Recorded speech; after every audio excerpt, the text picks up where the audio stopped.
오늘 우리에게 주신 하나님 말씀은 사무엘하 17장 1절로부터 5절까지 또 11절로부터 14절까지 말씀입니다. 아히도벨이 또 압살롬에게 이르되 이제 내가 사람 12,000명을 택하게 하소서. 오늘 밤에 내가 일어나서 다윗의 뒤를 추적하여 그가 고나고 힘이 빠졌을 때에 기습하여 그를 무섭게 하면 그와 함께 있는 모든 백성이 도망하리니 내가 다윗 왕만 쳐 죽이고 모든 백성이 당신께 돌아오게 하리니 모든 사람이 돌아오기는 왕이 찾는 이 사람에게 달렸음이라. 그리하면 모든 백성이 평안하리이다 하니 압살롬과 이스라엘 장로들이 다 그 말을 옳게 여기더라. 압살롬이 이르되 아렉 사람 후세도 부르라. 우리가 이제 그의 말도 듣자 하니라. 나는 이렇게 계략을 세웠나이다.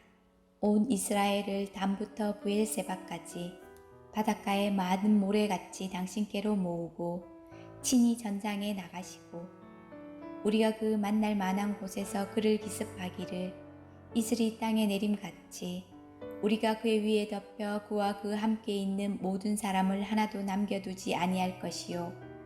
또 만일 그가 어느 성에 들었으면 온 이스라엘이 밧줄을 가져다가 그 성을 강으로 끌어들여서 그곳에 작은 돌 하나도 보이지 아니하게 할 것이니이다 하매 압살롬과 온 이스라엘 사람들이 이르되 아렉 사람 후세의 계략은 아히도벨의 계략보다 낫다 하니 이는 여호와께서 압살롬에게 화를 내리려 하사 아히도벨의 좋은 계략을 물리치라고 명령하셨음이더라.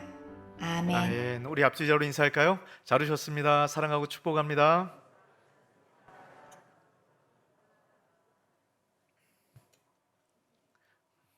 네, 여러분 요즘 젊은이들 이 세대 가운데 유행하는 문화가 하나 있어요. 플렉스 문화라는 게 있습니다. 혹시 여러분 플렉스 문화 들어본 적 있으신가요? 이런 뭐 모르시는 분들을 위해서 제가 이 플렉스 문화가 뭔지 실질적인 사례를 들어서 말씀을 하나 드리도록 할게요. 입사한 지 2년이 되었던 이제 젊은 20대 우리 청년들의 이야기예요. 어떤 이 20대 청년이 이제 생일을 맞았습니다. 이 생일을 맞아서 친구들과 함께 생일 파티를 하게 되는데요. 서울 시내 아주 유명한 호텔 하나를 빌렸어요. 이제 그래서 아주 평범한 청년입니다. 금요일 저녁부터 토요일 체크아웃 할 때까지 이제 파티를 벌이게 되는 겁니다. 룸 서비스를 이용하고 아주 비싼 와인을 먹으면서 1박 2일의 생일 파티를 벌였다 그래요. 이런 비용이 얼마나 왔을까요? 수백만 원이 나왔대요. 근데 이 수백만 원 나온 이 비용이 전혀 개의치 않는 겁니다. 1년에 한 번 정도는 나를 위해서 이렇게 투자해도 괜찮다. 이런 뭐 대단히 부자가 아니고요. 아주 평범한 그냥 청년이에요. 1년에 한 번 정도는 나한테 이렇게 투자해도 괜찮지. 이렇게 생각을 한다는 겁니다. 그래서 SNS상에 자기가 어떻게 생일 파티를 했는가 사진을 찍어서 올려요. 그럼 이제 수많은 댓글들이 달리는데요.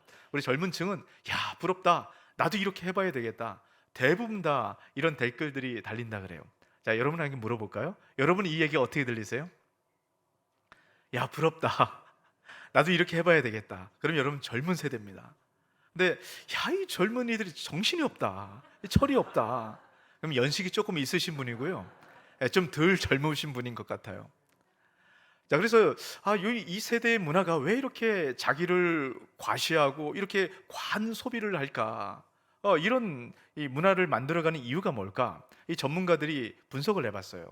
그랬더니 그 중심에 이런 것이 있는 겁니다. 이 코로나19로 많이 어려웠잖아요. 그리고 지금 경기 침체가 계속 이어지지 않습니까? 이 경기가 어렵다 보니까 이 어려운 삶을 어떻게 하면 탈출할 수 있을까? 이 탈출 심리가 작용을 했다라는 거예요. 여러분 예전에는 10년 정도 열심히 좀 일해서 돈 좀 아끼고 하면 집을 한 채 장만할 수 있지 않았습니까? 근데 지금은 어떻습니까? 10년 벌어도요 서울 시내에 집을 구할 수가 없어요. 야, 전세도 구하기 어려운 이제 그런 상황 아닙니까? 그러니까 이 청년들이 그걸 아니까요. 이 상대적 박탈감이 있으니까 이것을 대신 메꿀 수 있는 게 뭘까 고민하다가 좋은 차를 구입합니다. 이런 좋은 차를 돈 다 털어서 구입해요. 그래서 요즘 카푸어 좋은 차는 있는데 가진 게 없는 이 카푸어족들이 굉장히 많다라고 얘기하죠. 또 명품 시계, 명품 가방 이런 것들을 통해서 집에 대한 이 보상 심리로 그 일들을 하게 된다는 겁니다. 그래서 인하대의 소비자학과의 이은희 교수가 이런 얘기를 했어요. 이 플렉스 문화라는 것은 미래에 대한 불안감, 또 내가 상대적 박탈감을 이겨내기 위해서 나를 잘 포장하려고 이 자랑을 하는 것이다 라고 이야기를 하게 됩니다. 여러분, 이 이야기를 들으시면서 여러분 어떤 느낌 드세요?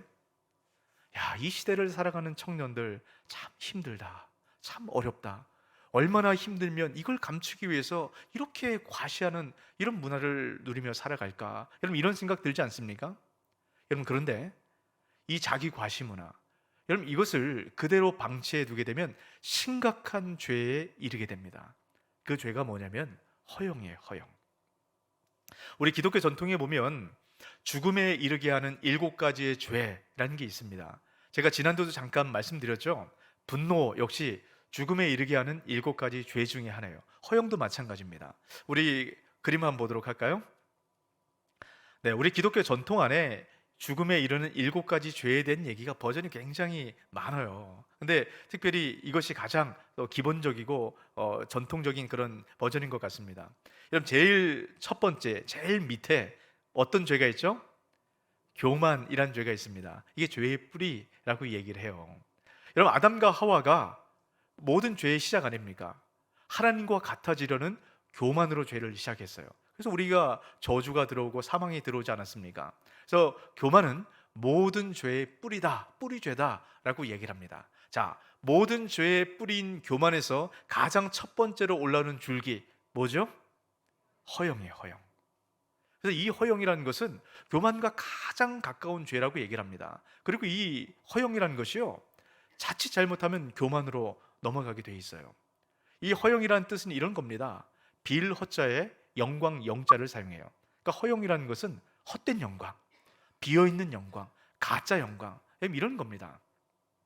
근데 이 허영이라는 것은 제가 나중에 말씀을 드리겠지만, 이 허영은 우리가 성화를 이루는 가장 마지막까지 끈질기게 따라붙는 게 성화라고 얘기를 해요. 그만큼 교묘하고 끈질긴 게 성화입니다. 근데 이 성화가 우리를 죽음에 이르게 한다라고 얘기를 합니다. 어떻게 이 죄가 우리를 죽음에 이르게 하는가? 오늘 말씀을 통해서 여러분 이게 잘 드러나게 됩니다. 다윗의 아들인 압살론이 이스라엘의 모든 민심을 다 훔쳐서 스스로 왕이 되려고 반역을 행하게 되죠. 그럼 헤브론에서 압살론이 스스로 왕으로 선포를 했습니다. 모든 사람들을 끌어모았어요. 그럼 다윗이 이 얘기를 듣습니다. 압살론이 예루살렘 왕궁을 차지하기 위해서 사람들과 함께 행진을 합니다. 이 얘기를 듣고 다윗이 예루살렘 왕궁을 버려두고 피난길에 오르게 됩니다. 그러니까 이렇게 압살롬은 빈 왕궁에 무혈 입성을 하게 돼요.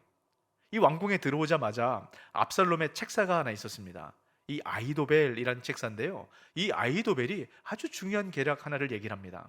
지금 이때에 군사를 나에게 주시면 내가 이 군사들을 데리고 피곤하고 지쳐있는 다윗을 치겠습니다. 이때 다윗을 쳐야 모든 민심들이 다 압살론 당신에게로 돌아가게 됩니다. 나에게 군사 주십시오. 내가 다 하겠습니다. 당신이 그냥 가만히 있으면 됩니다. 이런 압살론이 이 다윗을 치게 되면 이 나중에 이 후폭풍을 감당하기 어렵지 않겠습니까? 아히도벨이 자기가 다 하겠다는 거예요.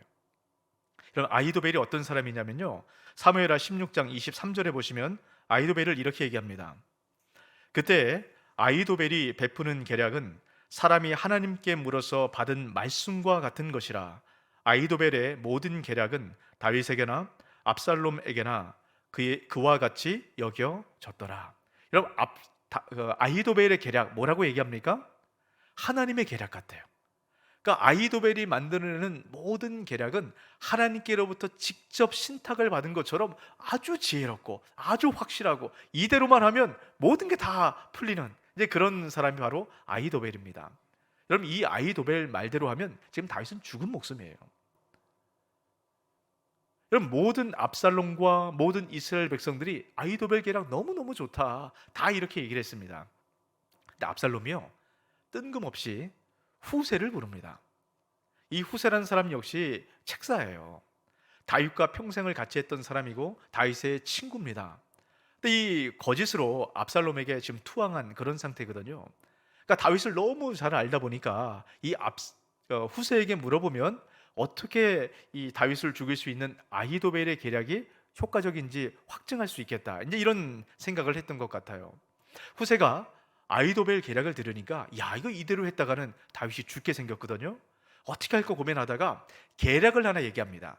그게 오늘 우리가 읽었던 11절부터 나오는 이야기인데요. 여러분 잘 한번 들어보세요. 그 계략은 이런 거예요. 다른 사람 시키지 말고 이스라엘의 모든 군대를 다 모아서 압살롬 당신이 선두에 서라 라고 얘기를 합니다. 그리고 이 많은 군대를 이끌고 가서 다윗을 수색하라는 거예요. 그러면 이 모습이 온 지면에 이슬이 내리는 것처럼 이 압도적인 군사의 모습을 통해서 사람들이 다 이 모습에 열광을 할 거다, 이런 얘기를 하는 겁니다. 그리고 혹시 다윗이 어떤 성읍에 숨어서도 걱정할 필요 없다는 거예요. 이 압도적인 군사력이 있기 때문에 이 성을 밧줄로 묶어가지고요, 성을 끌어당겨서 강에 집어넣으면 된다는 겁니다. 그럼 조각돌 하나도 남기지 않을 만큼 그런 일을 행할 수 있는 그런 군대가 당신에게 있다, 이런 얘기를 하는 거예요. 자, 여러분, 이 후세의 계략이 어떻습니까? 정말 허황되고 과장되고 말도 안 되는 얘기 아닙니까? 근데 이 계략에 대해서 어떻게 반응하죠? 14절입니다.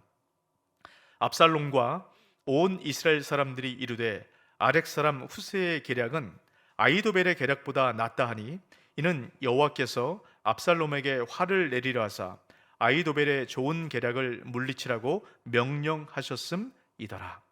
여러분, 이 말도 안 되는 계략을 압살롬과 이스라엘 모든 백성이 좋다라고 얘기합니다. 여러분, 보이지 않는 하나님께서 역사하시는 거예요. 여러분, 그런데 하나님께서 역사하시는 방법을 가만히 보면 사람들이 그렇지 않는데 마음을 바꿔서 이렇게 하는 게 아닙니다. 압살롬이 가지고 있었던 허영을 자극해서 허영의 덫에 스스로 걸리도록 하나님이 하신 거예요. 여러분, 압살롬을 가만히 살펴보면 허영이 뭔지 잘 보여지게 됩니다. 자, 사무엘하 14장 25절에서 26절입니다. 온 이스라엘 가운데에서 압살롬 같이 아름다움으로 크게 칭찬받는 자가 없었으니 그는 발바닥부터 정수리까지 흠이 없습니다. 자, 압살롬을 어떻게 표현합니까? 발바닥부터 정수리까지 흠이 없대요. 완벽한 사람이다 라고 얘기를 합니다. 그래서 온 이스라엘 백성들이 압살롬을 칭찬해요. 여러분, 이 외적인 모습을 보면 다윗보다 더 대단한 사람입니다. 가장 왕에 합당한 사람이 압살롬이었어요. 근데 여러분, 이 압살롬에게 치명적인 죄가 하나 있습니다. 지금 금방 읽었던 말씀에 보면 압살롬의 특징을 뭐라고 얘기합니까? 칭찬받는 자였더라. 압살롬은 칭찬받는 걸 너무 좋아했어요. 그래서 늘 사람들에게 주목을 받고 칭찬받는 이런 일들 가운데 이런 몰입하게 된다는 겁니다. 그 뒤에 말씀을 보면 이 압살롬의 특징이 잘 드러납니다.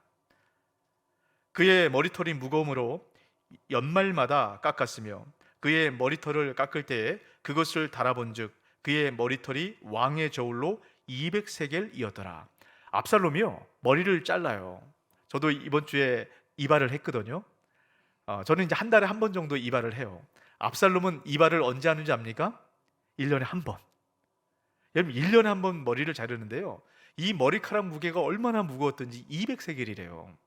여러분, 200세겔을 우리의 무게로 환산해 보면 2.3kg입니다. 여러분, 머리가 얼마나 이 숱이 많고 머리가 길었으면 2.3kg이에요. 대단하죠?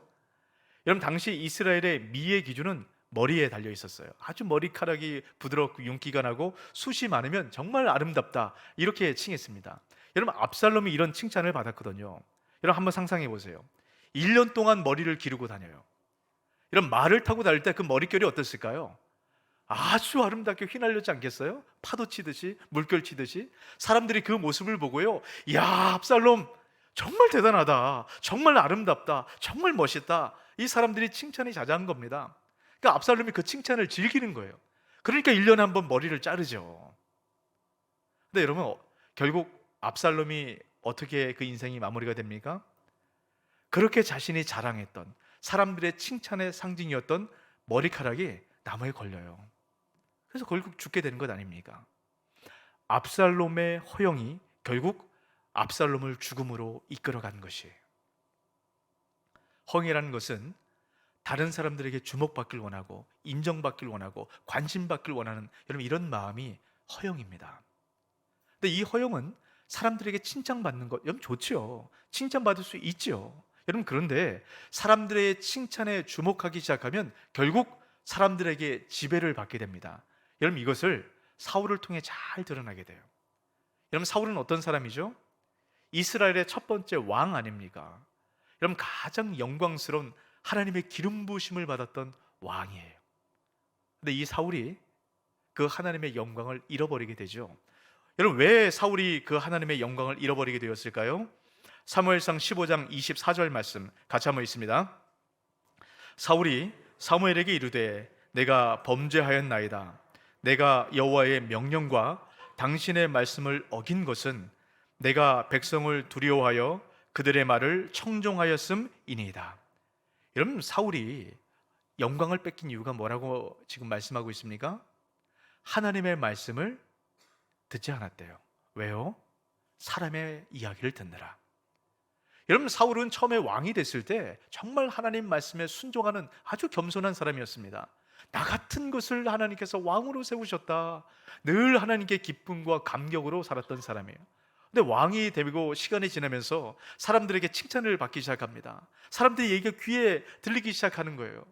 그러면서 어느 순간에 이 사람들의 칭찬에 목이 메어서 결국 사람들에게 좋은 칭찬을 듣기 위해서 하나님의 말씀도 듣지 않게 되는 이런 어리석음을 범하게 됩니다.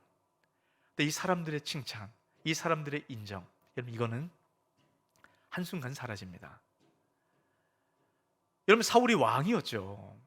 근데 이 사울이 어려움에 처했을 때 이스라엘의 모든 인심이 다 사울에게서 돌아가게 됩니다. 여러분 사울이 사람들에게 취했던 영광은 사라질 영광, 바로 허영입니다. 여러분 어떻게 보면 압살롬과 사울의 모습이 굉장히 비슷하지 않아요? 여러분 이 허영은 우리에게도 있어요. 이 허영의 유혹은 여러분 예수님께도 예외는 아니었습니다. 누가복음에 보면 예수님께서 공생의 사역을 시작하기 전에 세 번의 시험을 받게 되죠. 제일 마지막 시험이 허영에 관련된 시험입니다. 여러분 사단이 예수님을 성전 꼭대기에 올려놓아요. 그리고 얘기합니다. 네가 뛰어내려라. 성경에 보면 하나님께서 천사들을 통해서 발을 받쳐서 너를 보호해 줄 건데 그 모습을 보면 사람들이 열광할 거다. 사람들이 칭찬하고 너를 메시아로 인정할 거다. 이런 허영을 자극하는 유혹을 했던 걸 보게 됩니다. 여러분 우리도 예외는 아니라는 거죠. 저는 이 말씀을 준비하면서 저에게 어떤 허영의 유혹이 있을까 고민을 한번 해봤어요. 근데 저는 여러분 보시는 것처럼 저는 잘 꾸미는 걸 별로 좋아하지 않아요. 그래서 뭐 달고 뭐 이렇게 꾸미고 이런 걸 별로 안 좋아합니다. 그래서 저는 뭐 얼굴에 뭐 바르고 이런 것도 안 좋아하거든요. 그래서 주변에서 간혹 이야기를 듣습니다. 얼굴이 시커머니까 제발 뭐 좀 발라라. 근데 그 얘기를 들으면 그때 한번 발랐다가 또 그 뒤에는 안 발라요. 그러니까 뭘 이렇게 꾸미고 관리하고 이런 걸 별로 안 좋아하거든요. 그래서 저는 그런 생각을 했어요. 나는 허영과 좀 상관없는 그런 사람일 거다라고 생각을 했습니다. 여러분 이 말씀을 준비하다가 제 안에 숨어있던 아주 깊은 허영을 발견했어요. 저는 말씀을 전하는 사람 아닙니까? 이 설교를 전하고 나면 간혹 어떤 분들이 그런 얘기를 하세요. 목사님 오늘 이 말씀이 저에게 하는 말씀처럼 들렸어요. 목사님 제 말씀에 참 은혜 받았습니다. 이 얘기를 들으면 저는 아닙니다 감사합니다. 근데 이러면서 제 안에 한쪽 입꼬리가 실룩거리고 올라가는 제 모습을 봐요. 좋은 거죠. 그러면서 제 안에 이런 생각이 드는 겁니다. 내가 어떻게 하면 더 감동적인 얘기를 할 수 있을까? 또 사람들이 주목하는, 집중하는 그런 얘기를 해서 은혜 받았다는 얘기를 내가 들을 수 있을까? 제가 어느 순간인가 제가 이렇게 설교 준비하는 제 모습을 떠올리게 됐습니다. 이게 바로 허영입니다. 그래서 저는 어떤 감동적인 얘기, 이런 얘기를 통해서 제가 집중을 받게 되면 결국 이 말씀을 통해서 예수 그리스도가 드러나지 않게 되고 하나님께서 말씀하는 것이 우리 성도님들 마음 가운데 씨앗으로 심겨지지 않는 것 아니겠습니까? 제가 가로막는 거예요. 그래서 저는 어떻게 하든 말씀이 말씀되게 하려고 나름 애를 쓰려고 노력을 해요. 근데 여러분 제가 이것 역시 허영이라는 것을 알게 됐습니다. 여러분 허영은 내가 잘하고 있다, 내가 이 하나님 말씀대로 이렇게 애써서 살아가고 있다, 여러분 이것이 바로 허영의 또 다른 모습이에요. 우리 믿음의 선배들이 그런 얘기를 합니다. 허영이라는 것은 거룩한 나무 옆에 돋아나는 독버섯과 같다. 여러분, 거룩해 보이는 그 옆에 독버섯처럼 허영이 자란다는 거예요. 여러분, 그래서 특별히 우리 교회는 조심해야 됩니다. 여러분, 우리 교회가 건강한 교회 아닙니까? 정말 다셈 비전을 앞서서 정말 하나님 말씀대로 그렇게 힘써서 애써서 다음 세대를 세우고 주변 지역을 세우고, 여러분, 우리끼리 즐거운 잔치가 아니라 주변에 그 하나님 사랑을 흘려보내잖아요. 그러면서 우리 안에 이런 생각이 듭니다. 야, 우리 교회는 잘하고 있어. 다른 교회들은 어떨지 모르지만 욕을 먹지만 우리 교회 정도만 되면 괜찮아. 여러분, 이것이 허영의 유혹이 될 수 있어요. 이것이 결국 우리를 교만으로 끌고 가고 죽음에 이르는 죄로 이끌어갈 수 있게 된다는 겁니다. 여러분, 바리새인들, 성경에 보면 바리새인들은 예수님께 참 욕을 많이 먹었어요. 독사의 자식들아, 아주 심한 육두문자의 욕을 들었습니다. 또 여러분, 바리새인들의 뜻은 뭐냐면 분리된 자, 거룩한 사람들. 여러분, 많은 사람들이 바리새인들의 모습을 보고요, 야, 정말 대단하다, 어떻게 저렇게 살아갈 수 있지? 이런 얘기를 들었던 사람이 바리새인들이에요. 근데 이 바리새인들이 허영을 제대로 관리하지 못한 겁니다. 사람들에게 그 칭송을 듣고 여러분, 여기서 반응하기 시작하는 거예요. 더 꾸미기 시작합니다. 내가 더 거룩한 모습을 드러내기 위해서. 여러분, 이것이 바로 거룩한 모습 안에 독버섯처럼 허영으로 자라서 여러분, 외식의 죄를 범하게 된 이 문제를 만들어낸 겁니다. 우리 누구나 이 허영의 모습이 있어요. 제가 서두에 그런 말씀 드렸죠.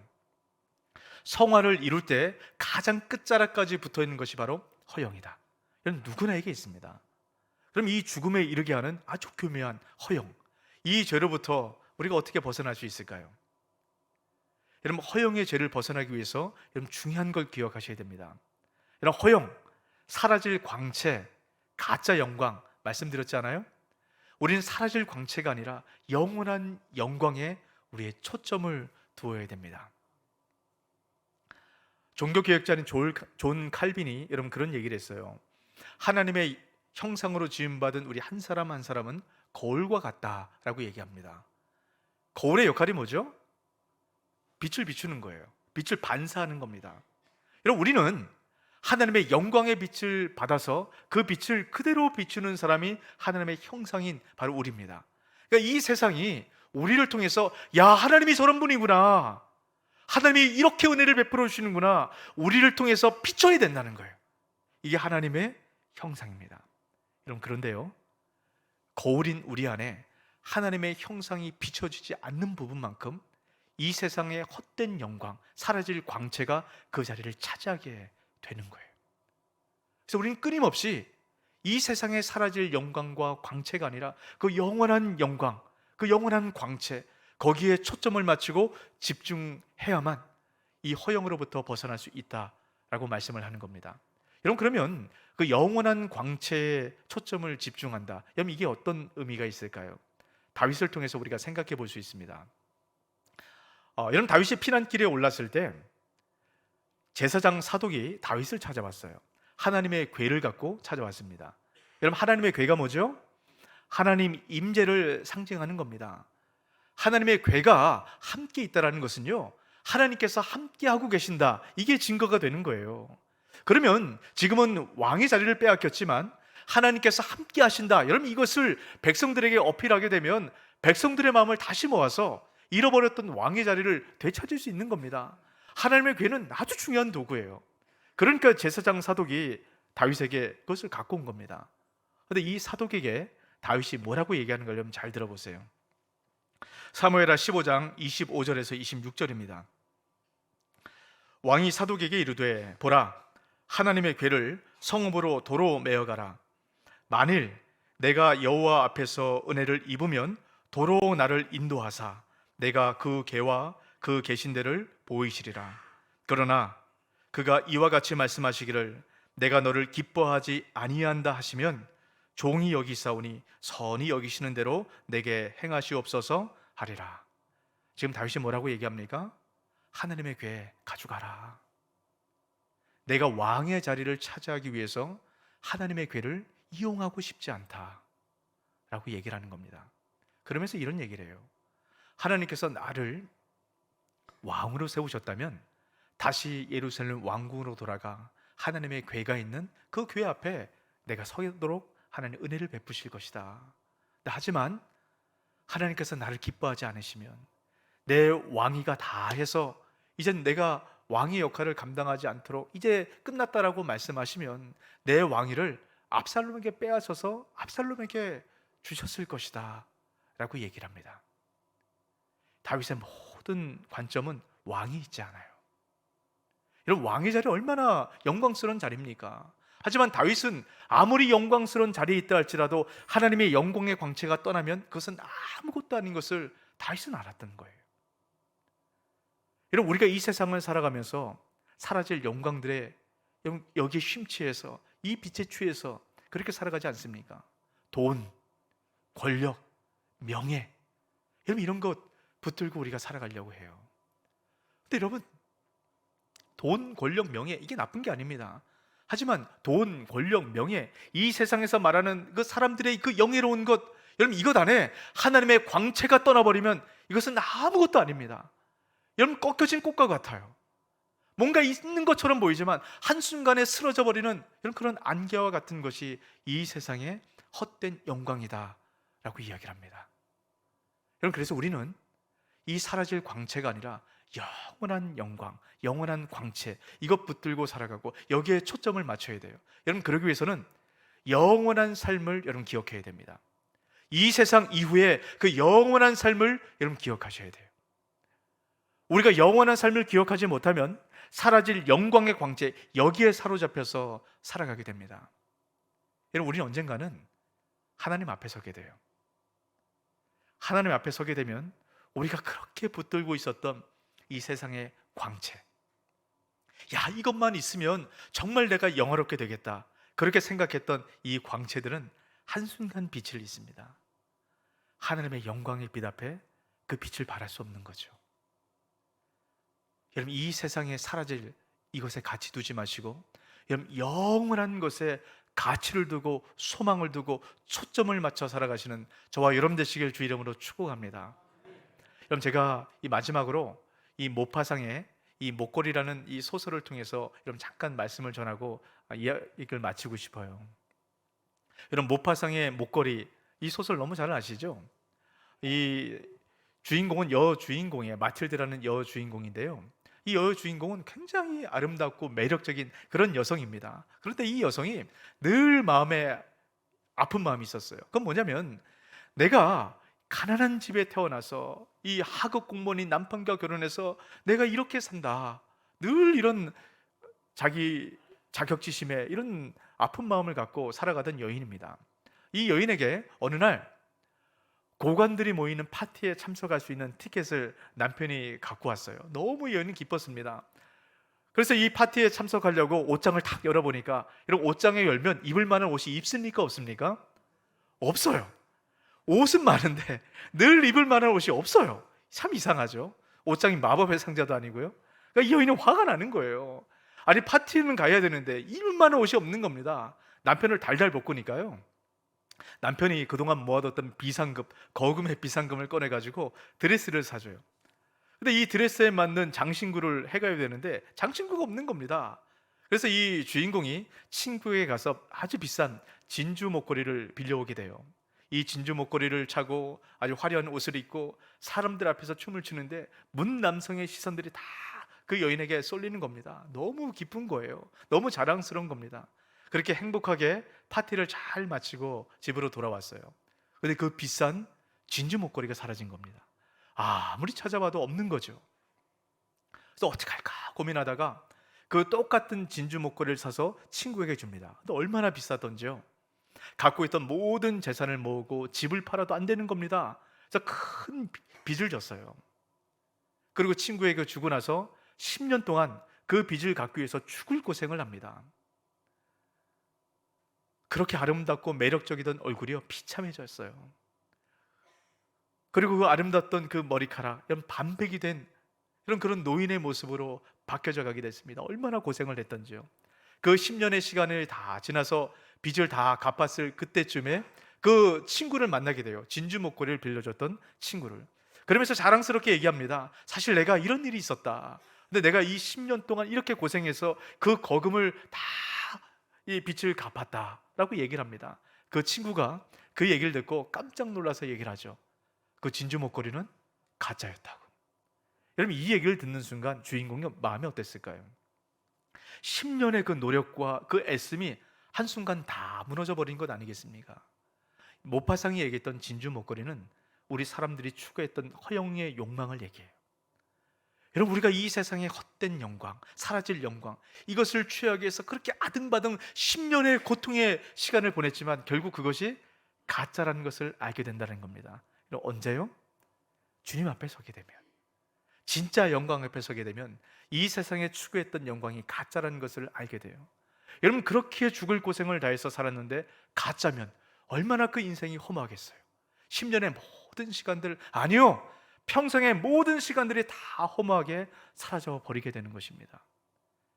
여러분 사라져 버릴 영광이 아니라 영원한 영광을 붙드는 거예요. 우리 마지막으로 말씀 한 절 같이 읽을까요?